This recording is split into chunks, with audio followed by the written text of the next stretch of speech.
नमस्कार viewers, Unacademy IAS BPSC के YouTube channel पर आप सभी का स्वागत है। फ्रेंड्स, बोध गया टेम्पल को लेके काफी समय से कंट्रोवर्सी चल रहा है हिंदू और बुद्धिस्ट लोगों के बीच में। ये जो बोध गया टेम्पल है, आपको पता है कि एक यूनेस्को का वर्ल्ड हेरिटेज साइट भी है और यहां पर बुद्धिस्ट का ये कहना है कि ये जो टेम्पल है ये हमारा टेम्पल है और इसीलिए इसके ऊपर जो कंप्लीट कंट्रोल होना चाहिए ये हमारा होना चाहिए। लेकिन इस समय इस बोध गया टेम्पल को जो मैनेज किया जाता है, जो रेगुलेट किया जाता है, ये एक ऐसे बॉडी के द्वारा किया जाता है जिसमें प्रीडोमिनेंटली हिंदू कम्युनिटी बिलोंग करता है, जिसकी वजह से बुद्धिस्ट लोग का ये कहना है कि हमारे ही टेम्पल पे हमारा रेगुलेशन नहीं हो पाता है। अब ये जो कंट्रोवर्सी है हिंदू और बुद्धिस्ट के बीच में, ये काफी समय से चल रहा है बोध गया टेम्पल को लेके, लेकिन हमारी मीडिया इसके ऊपर इतना ज्यादा फोकस नहीं करती है बिकॉज हमारा फोकस संबल पे रहता है, हमारा फोकस कृष्ण जन्मभूमि और शाही ईदगाह मस्जिद की कंट्रोवर्सी पे होता है, ज्ञानवापी मस्जिद की कंट्रोवर्सी पे होता है। लेकिन ऐसे और भी कई सारे रिलीजियस साइट्स हैं जहां पे दूसरे धर्मों के बीच में इस तरीके का डिस्प्यूट चल रहा है। ऑल्दो ये इतना ज्यादा कंट्रोवर्शियल नहीं है क्योंकि इस पे ज्यादा मीडिया का फोकस नहीं है, बट इसका ये मतलब नहीं है कि इसकी कंट्रोवर्सी नहीं है और इसको रिजॉल्व करना जरूरी नहीं है अगर इंडिया में we want to protect secularism. Because secularism के लिए it's not only about protecting one specific minority but to talk about all different minorities which are there in India. So friends, I'm going to discuss in this particular session very important topic from BPSC perspective is the controversy related to बोध Gaya temple. अब बोध गया आप देख सकते हैं दोस्तों, एक ब्यूटीफुल जगह है और यहां पे एक बहुत ही फेमस महाबोधि टेम्पल है जो बोधि ट्री के नाम पे हुआ था बिकॉज इसी बोधि ट्री के नीचे बैठकर गौतम बुद्ध को एनलाइटनमेंट हुआ था, निर्वाणा की प्राप्ति हुई थी और इसीलिए इस महाबोधि टेम्पल को इंग्लिश में ग्रेट अवेकनिंग टेम्पल भी कहा जाता है। और इसकी सिग्निफिकेंस ये है कि ये एक यूनेस्को का वर्ल्ड हेरिटेज साइट टेम्पल भी है क्योंकि इसकी इतनी बड़ी सिग्निफिकेंस है बुद्धिज्म रिलीजन में कि आप इसको समझ नहीं सकते। और साथ ही साथ बोध गया में एक हिस्टोरिक ग्रेट बुद्धा स्टैचू भी है जो कि again it's a great place to go. अगर आप नहीं गए तो आपको जरूर यहां पर जाना चाहिए। अब क्यों महाबोधि टेम्पल और ये जो बोध गया है ये बहुत ही सिग्निफिकेंट है बुद्धिज्म के लिए? बिकॉज बुद्धिज्म के 4 होली साइट्स हैं। एक लुम्बिनी में है जहां पे Gautam Buddha took his birth, इसके बाद बोध गया है जहां पर महाबोधि टेम्पल है। ये अगेन बहुत सिग्निफिकेंस है बिकॉज यहीं पे गौतम बुद्ध को एनलाइटनमेंट ज्ञान की प्राप्ति हुई थी। उसके बाद पहली बार गौतम बुद्ध ने ज्ञान प्राप्ति के बाद किसी को अपना दक्षिणा दिया था, टीचिंग किया था, तो वो सारनाथ में हुआ था। And fourth historical site is the Kushinagar जो इस समय उत्तर प्रदेश में है where finally Gautam Buddha passed away. तो ये 4 हिस्टोरिक होली साइट्स हैं बुद्धिज्म के। अब ये जो बोध गया टेम्पल या प्रिसाइजली महाबोधि टेम्पल को लेके कंट्रोवर्सी है, इसमें बेसिकली जो ऑल इंडिया बुद्धिस्ट फोरम है वो पिछले कई समय से एक कांस्टेंट डिमांड कर रहा है कि जो बिहार सरकार के लाया गया एक ये एक्ट है जिसका नाम है बोध गया टेम्पल एक्ट 1949, इसको रिपील कर दिया जाए, इस एक्ट को बंद कर दिया जाए। और इनफैक्ट 2012 में ऑल इंडिया बुद्धिस्ट फोरम ने एक रिट पिटीशन भी फाइल किया था before the honourable supreme court, but still the honourable supreme court has not begin the hearing. तो अभी भी इसमें हियरिंग जो है वो शुरू नहीं हुआ है। अब आप पूछेगा कि कैसे बिहार सरकार किसी धर्म से रिलेटेड संस्था के ऊपर कानून लगाती है? बिकॉज इंडिया में तो सेक्युलरिज्म है और सेक्युलरिज्म का मतलब रिलीजन और पॉलिटिक्स के बीच में, स्टेट के बीच में एंटर होना चाहिए। तो दोस्तों आपको पता है कि इंडिया का जो सेक्युलरिज्म है वो डिफरेंट है as compare to western secularism या इनफैक्ट सेक्युलरिज्म जहां पे पैदा हुआ था विच इज फ्रांस। फ्रांस का जो सेक्युलरिज्म है उसमें जो है state which means the politicians और द पार्लियामेंट और द लेजिस्लेचर, स्टेट जो है वो कभी भी रिलीजियस मैटर में इन्वॉल्व नहीं हो सकती है। तो वहां पे एक स्ट्रिक्ट सेपरेशन मॉडल फॉलो किया जाता है जहां पे अगर रिलीजन में डिस्क्रिमिनेशन भी हो रहा है या रिलीजन में कोई एक कम्युनिटी बहुत पिछड़ भी गया है तो स्टेट जो है वो एक धर्म, एक कम्युनिटी के बेसिस पे कोई लॉ नहीं ला सकती है। बट इंडिया में इस तरीके का स्ट्रिक्ट मॉडल ऑफ सेक्युलरिज्म हम लोग फॉलो नहीं करते हैं। इंडिया में हम लोग एक positive model of secularism follow करते हैं जहां पे अगर किसी रिलीजन में कोई प्रॉब्लम है, अगर कोई मंदिर में दलित्स को एंट्री नहीं दिया जा रहा है तो वैसे केसेस में स्टेट चुपचाप बैठ के ये तमाशा नहीं देखेगी, rather state can intervene intervene in such kind of matters. और यही चीज हमारे भारत के कॉन्स्टिट्यूशन के आर्टिकल 25 में लिखा गया है कि ऑल्दो इंडिया में सभी के पास अधिकार है अपने धर्म को फॉलो करने का, प्रैक्टिस करने का, प्रोपोगेट करने का, बट अगर इसी प्रैक्टिस और प्रोपोगेशन के वजह से किसी को डिस्क्रिमिनेट किया जा रहा है, किसी को इक्वालिटी की तरह ट्रीट नहीं किया जा रहा है, तो वैसे केसेस में स्टेट जो है वो कानून ला सकती है in order to regulate any practices which is associated with religion. अब देखिए, शबरीमला टेम्पल में जब वुमेन को अलाउ नहीं किया गया तो सुप्रीम कोर्ट को इंटरफेयर करना पड़ा, राइट। सिमिलरली इस तरीके से बोध गया टेम्पल को कैसे मैनेज किया जाएगा,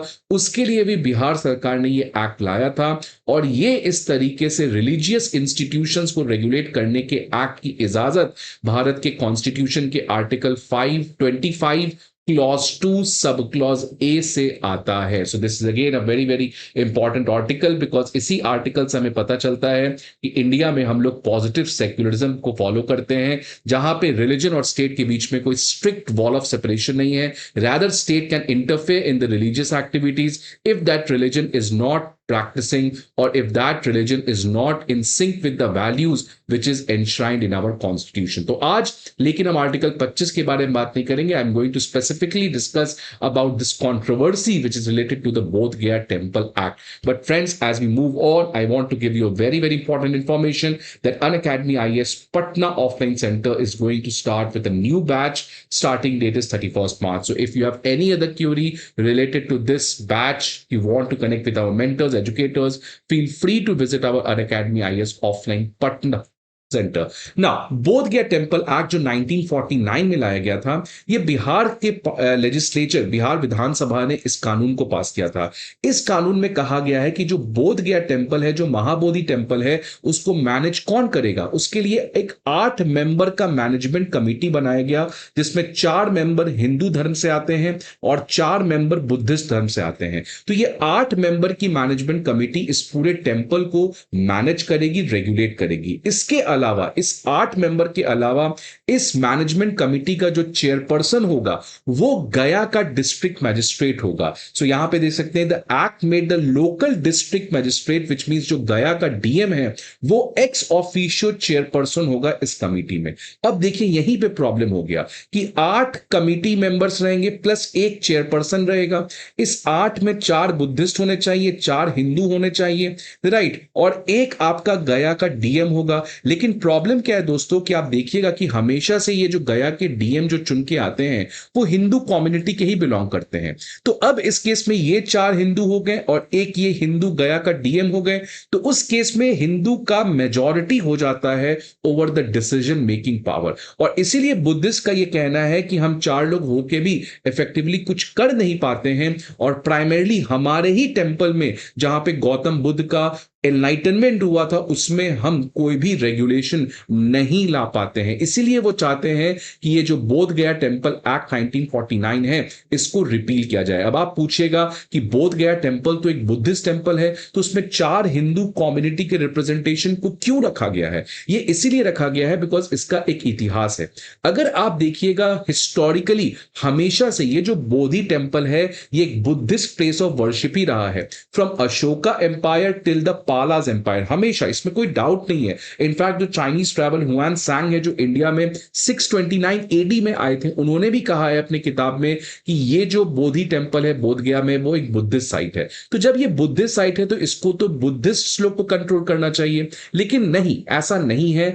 आज अलग तरीके से रेगुलेशन किया जाता है जिसमें हमने देखा 4 हिंदू लोग शामिल हैं। ये इसीलिए है बिकॉज इफेक्टिवली ये जो बोधि टेम्पल है ये बुद्धिस्ट के कंट्रोल से आने वाले समय में हट गया। आप देख सकते हैं दोस्तों, ये जो पाला किंग्स हैं ये लास्ट पाला एम्पायर था जिसने बुद्धिज्म को काफी ज्यादा प्रमोट किया था, और इनफैक्ट पाला एम्पायर के खत्म होने के बाद इंडिया में बुद्धिज्म का भी डिक्लाइन शुरू हो गया। तो अशोका से पाला तक तो कंट्रोवर्सी नहीं था, इस पूरे बोधि टेम्पल का कंट्रोल बुद्धिस्ट लोगों के हाथ में था, लेकिन जैसे जैसे बाहर से इन्वेजन होना स्टार्ट हुआ, इनफैक्ट जब 13वीं सदी में बख्तियार खिलजी ने इन्वेड किया, उसकी वजह से पाला रूल उस पूरे इलाके से खत्म हो गया, which led to the decline of Buddhism. उसके बाद 1590 के दशक में अकबर की रूल उस समय चल रही थी, और उस समय हिंदू मॉन्क जो थे, जो हिंदू वहां पे उस समय लोग थे, उन्होंने एक बोध गया मठ एस्टैब्लिश किया, और इसका यह नतीजा आया कि ये जो बोधि टेम्पल